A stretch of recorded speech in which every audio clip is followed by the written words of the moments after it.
শুভ সন্ধ্যা বন্ধুরা, আপনাদের সকলকে আমার চ্যানেল প্রচেষ্টা রেবায় আবারও স্বাগত। বন্ধুরা, আজ আপনাদের জন্য নিয়ে এসেছি আমার খুব পছন্দের এবং আমার মতো আপনাদের অনেকেরই পছন্দের একজন লেখিকা সুচিত্রা ভট্টাচার্যের লেখা একটি ছোট গল্প আধার বৃত্ত। আসুন তাহলে এই শুনে নেওয়া যাক আমার আজকের নিবেদন আধার বৃত্ত।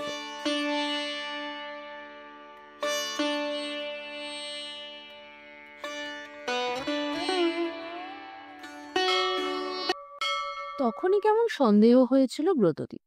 প্রতিদিন এই সময় তীর্থের কাকের মতো মার প্রতীক্ষায় বারান্দায় দাঁড়িয়ে থাকে মেয়ে। দূর থেকে মাকে দেখলেই লাফালাফি নাচানাচি শুরু করে দেয়। আজ ব্রততী বাড়ি ফিরে বেল বাজানোর পরও সিমির দর্শন নেই। ভুরু কুচকে মার দিকে তাকালো ব্রততী। ওরা এসেছিল বুঝি? মমতা ত্রস্ত মুখে দাঁড়িয়ে আছে, মৃদু ঘাড় নাড়লেন। তীক্ষ্ণ স্বরে ব্রততী বলল, ওরা নিতে এলো, তুমিও সঙ্গে সঙ্গে ওকে ছেড়ে দিলে? আমি কি করব, তোর মেয়েই যাওয়ার জন্য খুব কান্নাকাটি করেছিল যে। পলকের জন্য ব্রততীর বুকটা একদম ফাঁকা হয়ে গেল, শূন্য ধুধু ঘাসহীন মাঠের মতো। পরক্ষণে একটা অসহায় রাগ ফুঁসে উঠছে ভেতরে। চটাস চটাস চটি খুলে ছুঁড়ে দিল জুতো রাখার র্যাকে। থমথমে মুখে বলল, কথাটা আমায় একবার অফিসে ফোন করে জানাতে পারতে। করেছিলাম, তুই তখন অফিস থেকে বেরিয়ে পড়েছিস। কখন এসেছিল ওরা? এই তো খানিক আগে। 1 ঘন্টা? না না, আরো কম হবে। মমতা সাহস সঞ্চয় করে একটু হাসলেন। তাড়াতাড়ি দিয়ে যাবে বলেছে, 8টার মধ্যে। তাহলে আর কি, ধেই ধেই করে নাচি। ব্রততী দুবদাব ঢুকে গেল ঘরে। কাঁধের ব্যাগ আছড়ে ফেলে দিল টেবিলে। 2 হাতে মুখ ঢেকে খাটে বসে পড়েছে। আজই প্রথম দিন নয়, এই নিয়ে 2 মাসে 3-3বার তুতুনকে নিয়ে গেল ওরা একটা না একটা বাহানা দেখিয়ে। বাড়িতে সত্যনারায়ণ হচ্ছে, পুজোর দিনে বাবা মা একবারটি তুতুনকে দেখতে চায়। তার আগের বারও কি একটা বলে যেন নিয়ে গেল না ওরা। সীমার ছেলের জন্মদিন না ছাতার মাথা কি যেন। অছিলা অছিলা, সবটাই অছিলা। ব্রততী কি বোঝে না কিছু? সমস্ত ওই অতনুর কারসাজি। কোর্টে মেয়ের কাস্টাডি নিয়ে লড়তে গিয়ে হেরে গেছে অতনু। মুখে চুনকালি পড়েছে, তাই এখন অন্যভাবে কলকাঠি নাড়ছে। তুচ্ছতম ছুতো ধরে মেয়ের ওপর দাবি প্রতিষ্ঠার চেষ্টা। আশা কত? মমতা দরজায় এসেছেন। মুখ হাত পা ধুলি না? যা বাথরুম ঘুরে আয়, চায়ের জল বসাচ্ছি। 2 মিনিট আগেও প্রবল খিদেতে নাড়ি ছিঁড়ে যাচ্ছিল ব্রততীর। অফিসের ক্যান্টিনটা আজ বন্ধ ছিল। কোন দুপুরে বাইরে থেকে 1 ঠোঙা মুড়ি বাদাম এনে খেয়েছে। সে কি এতক্ষণ পেটে থাকে? চার্টার্ড বাস থেকে নেমে মোড়ের দোকান থেকে গোটা 4 কলম প্যাটিস কিনেছিল ব্রততী। সঙ্গে তুতুনের জন্য তার প্রিয় লাড্ডু। বাক্সটা ব্যাগেই পড়ে আছে। থাক, পড়েই থাক। ব্রততী মুখ থেকে হাত সরালো। আজ কজনের বাহিনী এসেছিল? তুতুনকে নিতে? বললাম তো, তোর ছোট দেওর আর ননদ। মমতা পায়ে পায়ে ভেতরে এলেন। বিশ্বাস কর, আমি আপত্তি করেছিলাম। বলেছিলাম তুই নেই, তোকে না জিজ্ঞেস করে নিয়ে যাওয়াটা ঠিক হবে না। তা তোর দেওর ননদ দুজনেই এত করে বলতে লাগলো, তোর যে ভাসুর দুবাইতে থাকে সে নাকি এসেছে, আজ খাওয়া দাওয়া করবে তোদের বাড়িতে। দেওর ননদ ভাসুর তোদের বাড়ি, শব্দগুলো খটাং খটাং কানে লাগছিল। ব্রততী কড়া গলায় বলল, বারবার দেওর ননদ ভাসুর বলছো কেন? তোমাকে কতদিন না বলেছি ওরা আমার কেউ নয়, ও বাড়িও আমার নয়। আমার বাড়ি এইটাই। সে তুই যা বলিস। মমতা মাথা দোলাচ্ছেন। তোর সঙ্গে সম্পর্ক চুকে বুকে গেছে বলে তারা তুতুনের কাকা পিসি রইল না, এমনও তো নয়। তাহলে তুতুনের কাকা পিসিই বলবে। আচ্ছা বাবা, আচ্ছা, তাই বলব। ব্রততীর আরেকটু কাছে এগিয়ে এলেন মমতা।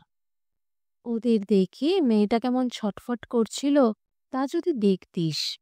ঝাঁ করে আরো তেতে গেল ব্রততী। প্রায় বিকৃত করে ভেঙচে উঠেছে। দেখে তুমিও গলে জল হয়ে গেলে, তাই না? মমতা থমকেছেন, স্থির চোখে দেখেছেন মেয়েকে। ব্রততী আরো হিংস্র হল। তুমি কি চাও বলো তো মা? মেয়ে নিয়ে আমি এখানে না থাকি? ওমা, সে কি কথা! আমি ও কথা কখন বললাম? সব কথা কি বলতে হয়? হাবে ভাবে বোঝা যায়। ব্রততী ঘাড় নাড়ছে জোর জোর। ঠিক আছে, আমার ব্যবস্থা আমি নিজেই করে নিচ্ছি। মমতার মুখ ফ্যাকাশে হয়ে গেল। ওরকম কেন করছিস খুকু? অন্যায়টা কি বললাম? নিজেই ভেবে দেখো। না, আমি কিচ্ছু খারাপ বলিনি। মমতার স্বর দৃঢ় শোনাল। শুধু একটা কথাই আমি মনে করিয়ে দিয়েছি, ওদের সঙ্গে তুতুনের সম্পর্ক অত সহজে ছেড়া যাবে না। তুই জোর ফলালেও পারবি না। মা হয়েও কি নিষ্ঠুরের মতো কথা! হয়তোবা মা বলে। ব্রততী ঝুম হয়ে গেল। তুতুন যখন এই পৃথিবীতে অতনুর মেয়ে হয়ে জন্মেই গেছে, অতনুর মেয়ে হয়েই থাকবে। এই সত্যিটা ব্রততীর থেকে বেশি আর কজন জানে? আর এর বিরুদ্ধেই তো ব্রততীর যত লড়াই ঝগড়া, আইন আদালত, মামলা মোকদ্দমা। ডিভোর্সের ডিক্রি তো কবেই জুটে যেত, শুধু যদি এই কাস্টাডির ফ্যাকড়াটা না থাকতো। কত দড়ি টানাটানি, কত থুতু ছেটাছেটি, কত কাদা ছোড়াছড়ি, সবই তো ওই মেয়েকে পাওয়ার জন্যই। কি সিন না কোর্টে করেছে অতনু! মেয়েকে নিয়ে চলে আসছে ব্রততী, ছিনিয়ে নিতে চাইছে অতনু। এক পাশ থেকে বাবা টানিয়ে, এক পাশ থেকে মা। প্রকাশ্য আদালতে সে কি লজ্জাকর দৃশ্য! ব্রততীর শরীর শক্ত হয়ে এলো। জোর ফলানোর প্রশ্ন আসছে কোত্থেকে মা? কোর্ট বলে দিয়েছে মেয়ের বাপ সপ্তাহে একদিন দেখতে পাবে। তাতে আমি কখনো বাধা দিই? তার বেশি ওরা নিয়ে যায় কোন রাইডে? বলতে বলতে মার দিকে ট্যাঁচা চোখে তাকিয়েছে। এরপর থেকে দেখছি মেয়েকে আর এখানেও রাখা চলবে না। ঠিক আছে, এবার থেকে প্যাকে করে অফিসেই নিয়ে যাব। মমতার মুখ কালো হয়ে গেল। বেশ তো, এবার থেকে ওরা নিতে এলে দূর দূর করেই তাড়িয়ে দেব। তাতে তোর মেয়ে কাঁদুক চেঁচাক। মমতা চলে গেলেন ভারী মুখে। ব্রততীর এবার খারাপ লাগছিল একটু একটু। মমতা নাতনি অন্ত প্রাণ, তার সঙ্গে এমন রূঢ় ব্যবহারটা না করলেই হতো। কি করবে ব্রততী? মাথা ঠিক থাকে না যে। অফিসের শাড়ি জামা না বদলেই ব্রততী শুয়ে পড়ল। আলো নিভি, আধার ঘরে মাথার ওপর ঘুরছে পাখা। কার্তিক শেষ হয়ে এলো। পাখার হাওয়ায় শীত শীত করে বেশ। উঠে একটু কমিয়ে দিলে হয়। নড়তে ইচ্ছে করছে না। শুয়ে শুয়ে শুনতে পেল ও ঘরে টিভিতে বাংলা খবর শুরু হয়েছে। এরপর একের পর এক সিরিয়াল আরম্ভ হবে। গোগ্রাসে গিলবে মা, অভিমান থিতিয়ে যাবে, দিব্যি কেটে যাবে মার সন্ধেটা। কিন্তু ব্রততীর মেয়েকে যে পক্ষিণীর মতো আগলে রাখে। যতক্ষণ বাড়ি থাকে ততক্ষণ যে তুতুনকে চোখের আড়াল করে না। অফিস থেকে ফিরেই এমন একটা দুঃসংবাদ শুনলে তার মনের যে কি অবস্থা হয়! একা ঘরে গলা বুঝে আসছিল ব্রততীর। না, যে যাই বলুক, ব্রততীকে কঠিন হতেই হবে। দরকার হলে জোরই ফলাবে ব্রততী। অতনু যদি গায়ের জোরে একটা সম্পর্ক ছিঁড়ে দিতে পারে, তবে যুদ্ধে জিতেও ব্রততী কেন পারবে না মেয়েকে সম্পূর্ণ সরিয়ে নিতে? সম্পর্ক তো এমনি এমনি গাঢ় হয় না, তাকে ক্রমাগত লালন পালন করতে হয়, জাল দিতে হয়। সে সুযোগ যদি আদৌ না দেয় ব্রততী, ও বাড়ি না যেতে দিলে, ও বাড়ির কারোর সঙ্গে তুতুনকে দেখা করতে না দিলে, কদিন আর তাদের জন্য পা ছড়িয়ে কাঁদবে তুতুন? সে কান্নাও নয় ব্রততী ভুলিয়ে দেবে। তুতুনকে শুধু নিজের মেয়ে করে গড়ে তুলতে হবে। পারবে না? অতনুর অস্তিত্ব কি কোনোভাবেই মুছে দেওয়া যায় না তুতুনের জীবন থেকে? খুট করে শব্দ হলো একটা। টিউবলাইটের সাদাটে দুটিতে ভরে গেছে ঘর। চোখ কুচকে আলোর চাপটা সামলালো ব্রততী। বাবা এসেছে ঘরে। ব্রততী কাপড় গুছিয়ে উঠে পড়ল। কিছু বলবে? শুয়ে আছিস যে বড়, শরীর খারাপ? না। ব্রততী হাসার চেষ্টা করল। মন খারাপ? মার ওপর রাগ হয়েছে? ও, শোনাও হয়ে গেছে? মা যে কি, বাবা বাড়ি ঢুকতে না ঢুকতেই। কেমিক্যালসের ছোট্ট বিজনেস আছে বিমলের। আক্লান্ত হয়ে ফেরেন সন্ধেবেলা। একমাত্র মেয়ের ওপর দিয়ে বয়ে যাওয়া ঝড় মধ্য 50-এই তাকে প্রায় বৃদ্ধ করে দিয়েছে। মার ওপর তাও হম্বিতম্বি চলে। এই বাবাকে মেজাজ দেখানো যায় না। ব্রততীর ভারী মায়া হয় বাবার মুখখানা দেখলে। চুপ করে থাকা মেয়ের পাশটিতে এসে বসলেন বিমল।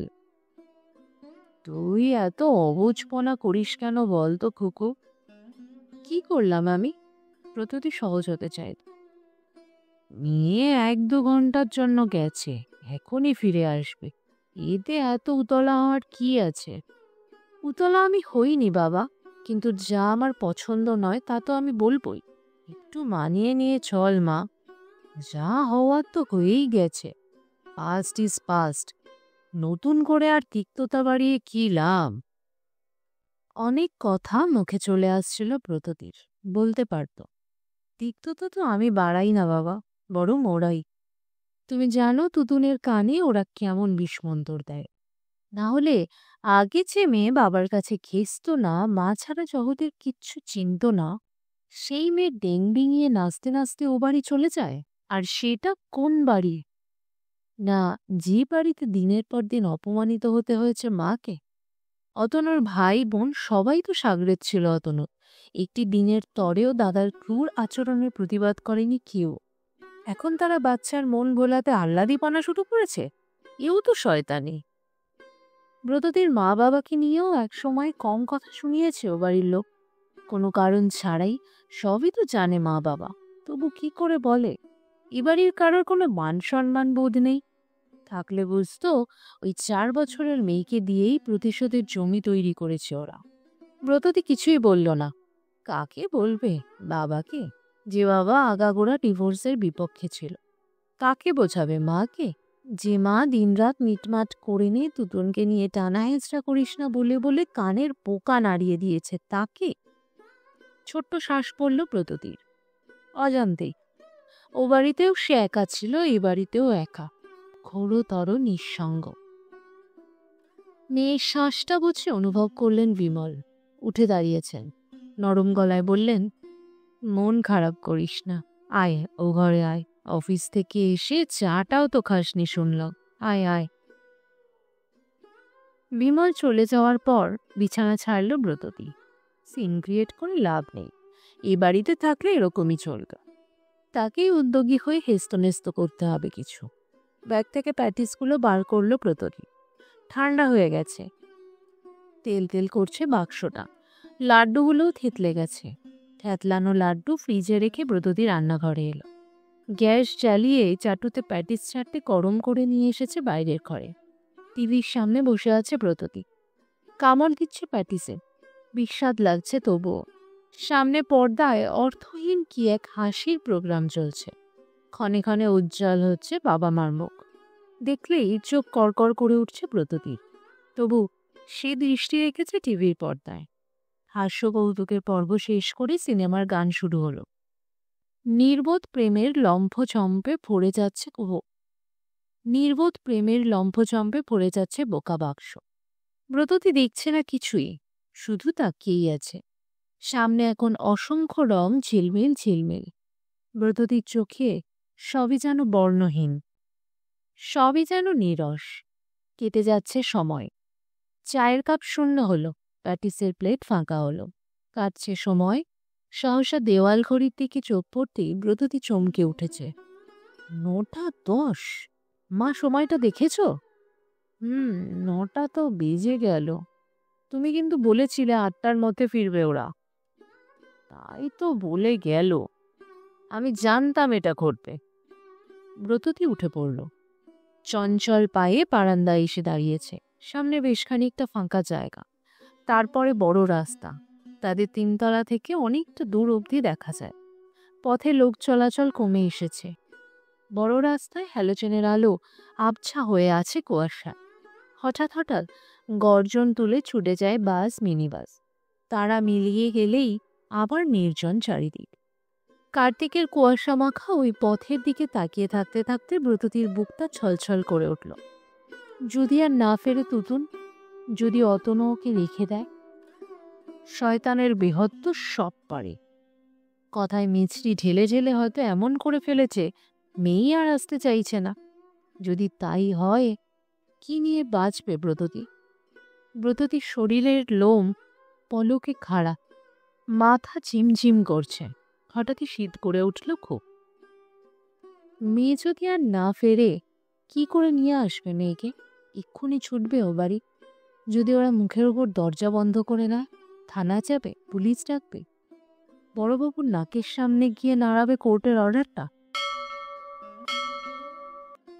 পুলিশরা তো এসবই চায়, খুব মজা পাবে। যা হোক, হয়তো দাঁত চিরকুটে হেসে বলবে, এইসব সিলি ব্যাপারে আমাদের মূল্যবান সময় নষ্ট করা যাবে না ম্যাডাম। পিছন দূরে বর্ষার ঘরের দিকে একবার তাকালো ব্রততী। মা দিব্যি নির্বিকার, বাবা ফিরি ফিরি দেখছে এদিকে। চোখাচোখি হতেই চোখ সরিয়ে নিল। কি ভেবে ব্রততী ফিরল বাসার ঘরে, অস্ফুটে বলল, এবার তো আমাদের কিছু করতে হয় বাবা। বিমল আর একবার ঘড়ি দেখল। খুব রাত তো হয়নি, আর কিছুক্ষণ দেখি। আমার কিন্তু ভালো লাগছে না বাবা। তোর সবটাতেই বাড়াবাড়ি, আলগা চেঁচিয়ে উঠলেন মমতা। সে তো কোনো চোর ছেলে ধরার সঙ্গে যায়নি, ডাকাত গুন্ডার আড্ডাতেও গিয়ে পড়েনি। ও তো ভাবছিস কেন? তুমি যদি বুঝতে। ব্রততীর স্বর তপ্ত থেকে করুণ হয়ে গেল। বাবা, তুমি কিছু একটা করো বাবা। কি করি বলতো? ফোন করব? করে দেখো।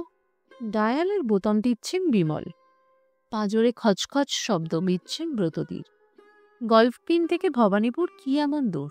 এই মুহূর্তে মনে হচ্ছে যেন লক্ষ যোজন, বুঝিবা আকাশের ছায়াপথেরও ওপারে।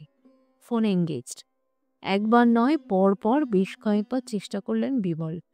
মেয়ের কানেও ধরিয়ে দিলেন রিসিভার। দুরাগত ধ্বনি বধির করে দিল ব্রততী। কম্পিত গলায় ব্রততী বলল, কি হবে বাবা? তুই বল। সঙ্গে যাবে? দুজনে মিলে গিয়ে একবার দেখব। ঠোঁট টিপে 1 সেকেন্ড ভাবলেন বিমল। বললেন, যাবি? চল। আমার পার্সটা এনে দাও তো, আর একটা পাতলা চাদর। অপ্রসন্ন মুখে মমতা চাদর আর পার্স এনে দিয়েছেন স্বামীকে। গজগজ করছেন আপন মনে, যেমন বাপ তেমন মেয়ে, কারোরই এতটুকু ধৈর্য নেই। মার দিকে একটা তীব্র দৃষ্টি হেনে বাবার পিছু পিছু বেরিয়ে গেল ব্রততী। নামছে সিঁড়ি দিয়ে। ধকধক করছে বুক, একই সঙ্গে ঘাম হচ্ছে, শীত করছে। এ এক বিচিত্র অনুভূতি। রাস্তায় এসে বিমলকে খানিকটা উদ্ভ্রান্ত দেখাচ্ছিল। দূরের দিকে তাকিয়ে আছেন, যেন কুয়াশা ভেদ করে খুঁজছেন কাউকে। নার্ভাস গলায় বললেন, ট্যাক্সি ধরবো? ধরো না। ধরছো না কেন? এদিকে এই সময় ট্যাক্সি পাওয়াও তো মুশকিল রে। এগিয়ে আনোয়ার সাহা রোডের দিকে যাই চল। চলো। দাঁড়িয়ে থেকে কি হবে? পিতাপুত্রী 10 পাও এগোয়নি। উল্টো দিক থেকে প্রচণ্ড গতিতে ছুটে আসা ট্যাক্সি শব্দ করে ব্রেক কষল। দরজা খুলে গেল। নেমে এসেছে তুতুন। ট্যাক্সির জানালা দিয়ে হাত নাড়ছে অতনু। মেয়েও ফিরে ফিরে টাটা করছে বাবাকে। স্টার্ট নিল ট্যাক্সি। হুশ করে হারিয়ে গেল কুয়াশায়। মেয়েকে প্রায় খামচে ধরেছে ব্রততী। এত দেরি করলি কেন? বাবা মার বিচ্ছেদ তুতুনকে 4 বছর বয়সেই অনেক শেয়ানা করে দিয়েছে। চোখ ঘুরিয়ে বুদ্ধিমতীর মতো উত্তর দিল সে। সরি মা, কারুর দোষ নেই। আমি বুবলু টুকুনের সঙ্গে খুব খেলা করছিলাম। কাকে আড়াল করে তুতুন? বাবাকে? বাবার ওপর টানটাকে, নাকি নিজেকে? সান্ত্বনা দিচ্ছে তুতুন, না কাটা খায় নুন ছিটোচ্ছে? মনে মনে ইতি কর্তব্য স্থির করে নিল ব্রততী। রাতে মেয়ের মাথায় হাত বোলাতে বোলাতে বলল, হ্যাঁ রে তুতুন, আমি আর তুই যদি দূরে কোথাও চলে যাই কেমন হবে বলতো? কোথায় মা? দূরে কোথাও, দার্জিলিং, দিল্লি, যেখানেও। বেড়াতে যাবে? কতদিন থাকবো? ধর সারা জীবন, তুই যতদিন না বড় হোস। আর তোমার অফিস? সেখানেও একটা কাজ জুটিয়ে নেব।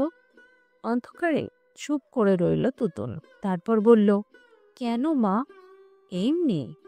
এখানে আমার ভাল লাগছে না। সেখানে গিয়ে শুধু তুই আর আমি থাকবো, খুব মজা হবে না? আবার চুপ করে গেছে মেয়ে অনেকক্ষণ। কিরে, কিছু বলছিস না যে? আমরা চলে গেলে দাদু দিম্মার কষ্ট হবে না? হবে, কি করা যাবে? তোমার দাদু দিম্মার জন্য মন কেমন করবে না? করবে।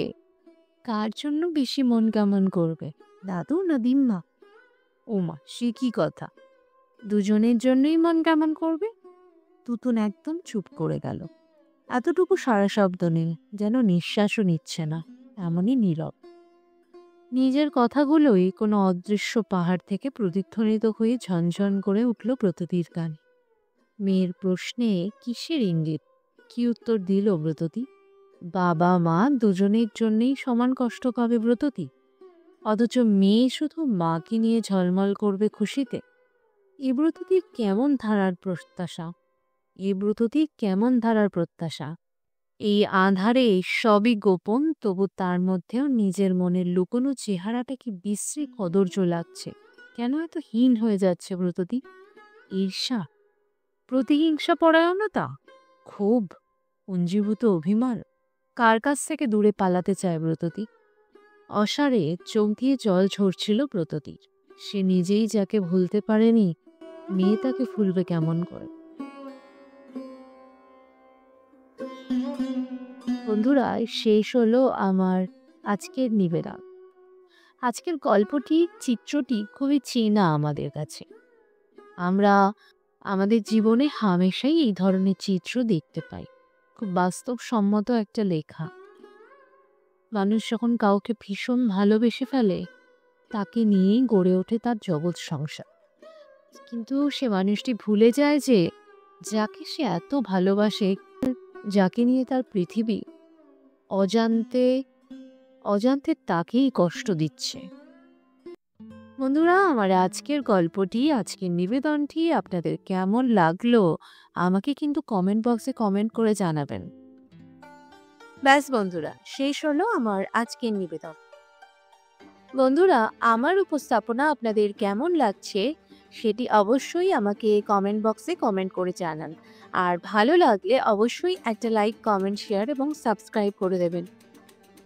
আপনাদের একটা ছোট্ট লাইক, শেয়ার এবং সাবস্ক্রিপশন আমার এগিয়ে যাওয়ার মূল পাথেয়। দেখা হবে পরবর্তী দিনে একটি নতুন গল্প নিয়ে। আপনারা সবাই ভালো থাকুন, সুস্থ থাকুন এবং অবশ্যই সাথে রাখুন আমার চ্যানেল প্রচেষ্টায় রেবাকে।